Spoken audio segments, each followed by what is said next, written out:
justice never fades. Welcome back to the Monaro Zone Podcast and to part 3 of our conversation with Kylie Paske and her daughter Nowell. Over the past 2 episodes, we've explored the tragic events surrounding Clare Nowland's passing, the systemic failures at Yallambee Lodge, and the questions that remain unanswered about policing, aged care, and council responsibility. But now, as we reach the final part of this conversation, we shift our focus to Clare's true legacy. Beyond the headlines and controversy, who was Clare Nowland? What was the message she left behind? And how do Kylie and Nowell, as her family, want her to be remembered, not just as the woman who was tasered, but as the selfless, resilient, and deeply loved matriarch she was? We'll also hear from Nowell, who is studying law, about how this event has shaped her perspective on justice and accountability, and what lessons can be learned to prevent something like this from happening again. So as we conclude this powerful and deeply personal conversation, let's step back and reflect on the life, the love, and the legacy of Clare Nowland. Let's continue.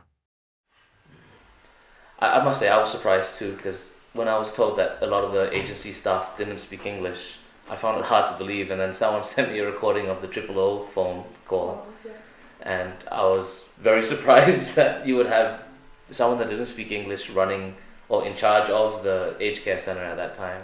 I worked at the War Vets in Collaroy. I can still quote, they're not clients, they'll ended up my mates. You just know them, you build a rapport, you know what they like. You know, if there's a storm, Sid Simpson's, he's getting under the bed, he thinks it's a bomb. You just knew your people. And I know that there's a lot of good nurses in our community. The conditions aren't right for them to go and work, be it the price, the wage, the hours, just whatever the... So that's obviously... I can't go and work out there again because I don't have 2 vaccines. Now, I can't even get those 2 vaccines if I did choose, because they're taken off the shelf, but still mandatory to have them to get the job. Wait, could you confirm what you just said? Yeah. You just said that you couldn't work as a nurse because you can't get the requisite vaccines. Yeah. And those requisite vaccines have been taken off the shelf, is that right? Yeah, make it make sense, Chris. Nothing is as it seems. And I know I appear batshit crazy, and I know that the town has had a great field day snickering, and I don't really care. I walk with my head held high because I stand in my truth, and I'm not doing what someone else has told me to do. I actually own who I am and what I'm doing. Yeah. And it doesn't win you many friends, being honest. Had you seen your nan prior to the tasering? How? It was really tricky seeing Nan through COVID. Here we go, this makes sense. So I wasn't allowed into Yallambee because I wasn't vaxxed. You had to show your ticks. I didn't have any. So Mum would go pick Nan up and just bring her over home. It's fine. So she'd come and hang out with me anyway at home. We'd had Christmas, we did everything. Mum, can you you'd go pick Nana up. Yeah. Can you bring her around? Yeah. And then she'd have to go back to that Yallambee with all the ticks and the masks and those COVID threats, but she'd just been at home with me, yet I couldn't go in there. Yet my immune's still stronger than probably a lot of people. And you had an opportunity to see your nan before the event that took place? Yes. Oh, actually, Nana was in hospital in the April because she hadn't been well, and I think she must have had like a urinary tract or something, so she was out of sorts. Yeah, she was out of sorts, so I got to see, again, I spent the week with her in the hospital and had a nice time and got lots of photos. And she called me, so her dementia would come and go, so she wouldn't always recognise you, or Nowell could turn up and she'll say, oh, Nowell's just been. But I always called my Nana, and she called me my Kyles. So I'd go, hi, my Nana, and she'd go, hi, my Kyles. I rocked up to see her in hospital and I went, hi, my Nana, and she went, hi, my Kyles. And my sour-faced cousin looked at me, she goes, oh, she knew you. I went, of course she did. But that always triggered her. Nana knew me every time Because we did this, my Nana, my Kyle's. Oh, that's beautiful, even till the end. And when I went in to say goodbye to her with the police, I went, bye, my Nana. And she blinked and looked at me in her little mouth, and I'm like, my Kyle's, and I hugged her. And that was good enough for me. I didn't have to go every day. The family went every single day. I stopped on about the third day, because it was just survival of the fittest. Yeah. Why were the police there? I don't know. Why were Was they it for there? her protection, or what? Looking They back, snuck the commissioner in the back door. Excuse me, sorry? They snuck the commissioner in the back door. Karen Webb Yeah. went to see your nana. Family through the back door. She snuck in. well, they And had- I they had understand media because and my whatnot. father's got dementia. It's like, you don't understand. She was an awful little creature. I don't even know if she's human. How could she have handled this incident differently? I don't know. I've got my ideas. I'd sack him on the spot. Probably wouldn't have locked him up, like out on bail and all that. I don't understand the system. But I would have sacked him and I would have taken his pay. So you sit in the corner and think about what you've done. If Christian. she truly believed what she said, like this shouldn't have happened, and I won't quote it, I don't know what to quote it, but you know, her statements and whatnot, if that's how she felt, then why didn't she take actions towards that and sort of make it make sense, I suppose. Bet you she's mates with the real Davis.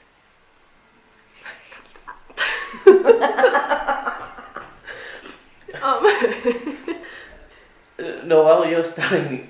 Nowell, you're studying law at the moment. Yes. Has this incident encouraged you to pursue any certain direction, or inspired you to study harder? I mean, law's a challenge for me, absolutely. I think the whole situation has, for me personally, shed a light on wanting to help people, more so than the whole... I find the law interesting, that's why I chose to study it. So I just love it.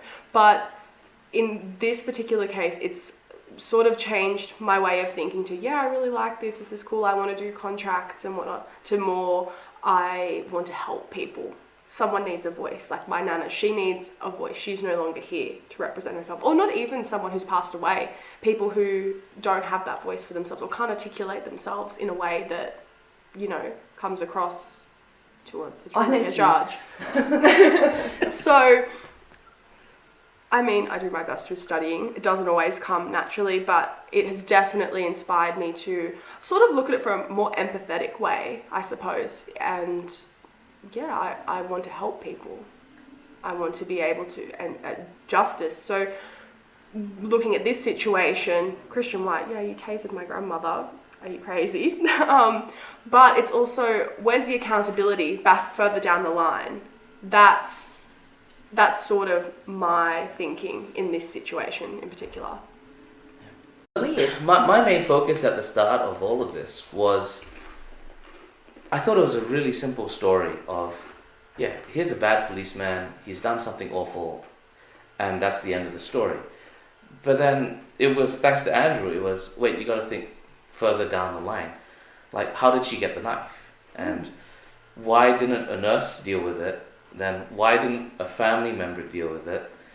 And then why couldn't council hire better staff? And then after looking at all those questions, it's only at the very end you come across Christian White. Yeah, it's not about Christian. It's bigger than Christian. That's right. And then it's like, oh, agency staff don't speak English proficiently with people with dementia. That's a horrible situation to be in. And then, not to discredit your family, why wouldn't, I believe there's 60 of you? There's Nowlands? 71 of us. 71 of you. And I'm the only one not vaxxed. And that's important. You see, that's actually quite important because... And they never really made a fuss about it, but they snicker, like, never to my face, but I'll say it to your face. So that's where I went with that circular backstabbing. I can't do it, and I stepped aside. I'm free. But I see that's really important as well, because if out of those 71 there was one person that probably could have de-escalated the situation, it probably would have been you. Like, I think if just a single phone call had come, even at 4 a.m. in the morning, I'd have been up looking at the sky. I get up about 4:30, so that's why this whole scenario became the woulda, shoulda, really couldas. complicated and really ugly. Like you said in the introduction, it's not a nice story. There's a whole bunch of failures that took place leading up to the climax of this event, which is really, really sad. And I suppose, just like the water tank issue in Kuma, I don't think a lot of these lessons have been learned. I don't think in the future that the council will run things better with aged care. I believe they're trying to divest everything already. And I think it's a real tragic story that needs to be told. I was hoping to tell a happy story. Well, let's hope something changes and we do get training and pay rises and conditions that will want to make the locals work and look after the locals. It'll be their parents. It'll be me. It'll be us. Although we're not sending anyone to a nursing home. I live in my back room, it's fine. We just converted a shed for my mum. So my mum is Claire's firstborn daughter. She's got vascular Alzheimer's. She's funny. So she misses her mum. Yeah. It's sad, we all miss Nan. Is she aware of what happened with her mum? She's not, like, it's not in the late stages, it's still early stages. She knows who we are, but I think... She's aware. Yeah, she's aware of things. I think the whole situation didn't help her though. It didn't help her health in any way, shape or form. I think it caused stress, strain on family relationships. There was so much more to it than just... But Mum didn't put an impact statement in. For everyone, last Friday was impact statement day. Mum didn't get one in. She couldn't articulate herself for us to even support her, and then it was all overwhelming. And her siblings just sort of coming in, like, at her, not supporting her, just speaking at her. You need to have your impact statement. Get Nowell to do it then. Me. It's like, can you be gentle with my mum, please? They're not. She's funny though. She'll just tell them to go root their boot. Yeah. I believe sentencing will happen sometime soon.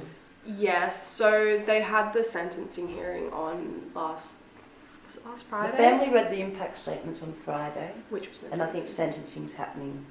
The judge this was week. coming to make some sort of decision. Yeah. And if you could have some sort of influence on that decision, what would your recommendations be? I think there definitely needs to be some sort of consequence. You can't taser an old lady, no matter how far down the line there was error.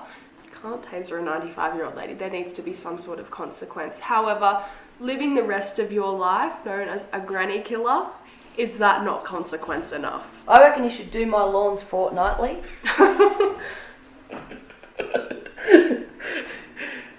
And escort me whenever I need to go to Sydney so I can go fast. And I think he should have to do the crime, do the time. I do think there needs to be a consequence, absolutely. But sitting in a jail cell to keep thinking about it and not to be with his family, I don't see that as a solution. I think he should just maybe have a group photo of us on his mantle, and every day he has to look at us and go, ah! There's better ways. But I mean, he can leave the region, he can do whatever he wants, go wherever he wants. Someone somewhere's going to know that guy killed a grandmother, and I think that would be the most awful. And he's punished. He's still a person. He probably thought after he did it, shit, what have I just done? The amount of times I can say for myself in my short amount of years, I shouldn't have done that. I shouldn't have said that. You do things without thinking. It just so happened what he went for was a taser. I think the fact he wants his job back, doesn't understand why he's been sacked, just shows you how committed to his job he is. I don't know about him going back into the force, that's not my business. But he really does believe he was doing his job. I get that. I do. I don't respect it. I don't know what the word is. I accept it. I accept that that's where his mentality and so yes, he should. I think he's suffered enough. We've all suffered.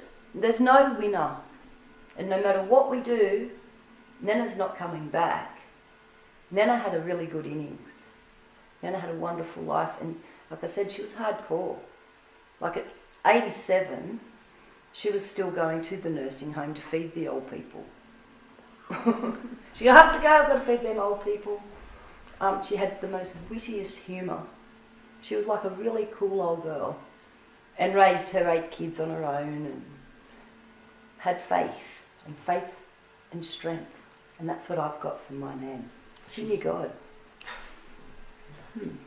She was Catholic. Did she go to Mass frequently? Yeah. And we would take her in there, like... Yeah, like she was... We were her little... I like God. I have faith. And I've got that from my nana. And I know that. As a little kid, we have to go to church. Going to nanas as a kid, we go, oh, we have to go to nanas. Can't we go to like grannies or ninnies? Like, go to nanas, you had to eat like leftover food, day old food. She'd done a shift at Vinnie's, so she'd bring home yesterday's cakes. Be like, oh, we have to have porridge for breakfast. You'd have 50 blankets on your bed and oh, these are probably from Vinnie's. But it was hindsight, that's as a kid. Now, it was the cosiest, warmest, most loving environment you've ever been in. But then we had my granny, and she was a rogue, so you'd get there was always cakes and big fire, and she had a husband. Nana did it on her own. Then the rogue grandkids turned up. So yeah, it was 2 different environments. But Nan's was great. We take so much from both as well. Oh, so yeah, beautiful. But as a kid, be like, oh, go to Nan's, we're going to have to eat stale, because she'd always have just done something or helped somebody. And that's what, and we'd have to load up in the old Datsun 180B. We'd be like, where are we going, Nan? Oh, we've just got to help this family. And there'd be some little Filipino family standing there in threads, and then it'd have food and clothes. And she was such an asset to the community, and I think aside from all of this, that's what we want her to be remembered for. Not the death. Everyone's focused on the death. Everyone's focused on the way her passing came about. I think we need to remind ourselves, she worked for St. Venice. She knew God. She knew God. She helped the church. She helped families in need. She assisted, like the saying, it takes a village. She helped raise all of us. She helped raise all of us, and I'm so lucky to have met my great-grandmother, both of them for that matter, but how special to have had her in my life. A lot of people don't get that. So to have her impact in my life and be able to, take something from her, I just think that's really special. Even at school, because Nana was always like at the church. Helping at those She was the helper. So the kids would be at school, but there was Nana. So she'd always be first at anything, like be it award day, there's Nan. She never missed, especially when we were in primary school, she never missed a day that we were, an award ceremony or all the different little things you have at school. Yeah. Like Nan was cool. Nan was hardcore. She was. So you focus on a life and you think, wow, what a woman. So to have gone out by a taser, of course Nana went out by a taser, so what's the message? Yeah. What is the message that Nana's leaving for us? And that's what we need to focus on. So far I've got patience, take no shit, and stand in your truth. But there's more, and I guess I've got the rest of my life to work that out. But yeah, Nan's cool. She was more than the granny that got tasered, definitely. Yes. Threadbow landslide, that happened in the middle of the night. Nana panicked. She went down. She knew the manager of Woolies. She said, you need to open up. We've got to get toilet bags. They're going to need toothbrushes and soap. So Nan's down there packing we had to all help her with putting toilet bags together, and off she trotted to Threadbow. Like, just thought outside the box. And Christmases were massive. Like, to think there wasn't always 71. Now the great-grandkids are here. So say 50 people. But it's like we're just coming home and we've got a friend and they've got a friend, so there was always extras and there was always enough and everyone got a present. It's her birthday coming up, I believe. The Yes. 15th, yeah. If she was around, do you think she would have any particular message? She'd just want cake. She'd just want a cake. Yeah. She'd want cake and that the plants are good and that we're all good. She was so selfless. Like she would just. She yes, fed it would, ants. yes, it would be her birthday, but she would want like, oh, what are we doing? Have we, is there enough for everyone? Like as much as it was her birthday, she'd be more worried about what everyone else and how they were doing. It'd be like, oh, beauty, the family's going to come together. That That's definitely. what made Nana happy. And she accepted that we were different. Because I would whinge. I'd be like, "Ugh." She'd be like, oh, class. We'd say a little, send one up, and we'd be fine. And we'd let it go. Don't hold on to it, because if you do, it hurts. You don't hold it. Yeah, that's one thing I got from Nan. And that brings us to the end of this powerful and deeply personal conversation with Kylie Paske and Nowell, as they've shared their truth, experiences, and heartbreak surrounding the passing of Clare Nowland. This isn't just a story about one tragic event. It's about a system that failed, from aged care neglect to policing failures and local council mismanagement. It's a story that demands transparency, accountability, and real change. Because if we don't ask the hard questions, how did this happen? Who allowed it to happen? And what must be done to prevent it from happening again? Then we risk allowing these failures to repeat themselves. Clare Nowland was more than a headline. She was a mother, a grandmother, a great-grandmother, a community member who spent her life helping others. And as Kylie and Nowell have reminded us, her legacy should not be defined by how she died, but by how she lived. But now, it's up to all of us. What happens next? Will there be real reform in aged care? Better training for police? More accountability from local government? Or will this story, like so many others, simply fade from public attention? The people of snowy Monaro and beyond deserve answers. They deserve leadership that prioritizes care over cost-cutting, justice over secrecy, and accountability over cover-ups. An ancient saying states, "There is nothing hidden that will not be disclosed, and nothing concealed that will not be known or brought out into the open." So to our listeners, stay engaged, stay informed, and keep asking the hard questions. Because if we don't demand transparency, if we don't hold those in power accountable, then nothing changes. Kylie, Nowell, thank you for your courage and honesty in sharing your Nana's story. And to everyone listening, thank you for joining us. This has been a Monaro Zone Podcast. Stay safe, stand for truth, and never stop fighting for what's right. Share this article, spread the word, and demand change. The truth belongs to all of us, but only if we have the courage to claim it. Together, we can shine a light on the shadows of governance and bring accountability back from the brink. But remember, the next move isn't up to them, it's up to you. Because in the snowy Monaro, transparency isn't just a policy. It's the difference between light and dark. It's our home, it's our fight. We stand as one, we'll make it right. We face the blood, the fire, the strength. Independence rise, we'll break their chain. Monaro strong, we won't be swayed. Truth and justice never fade. Monaro strong, we'll light the way. The time for change, it starts today.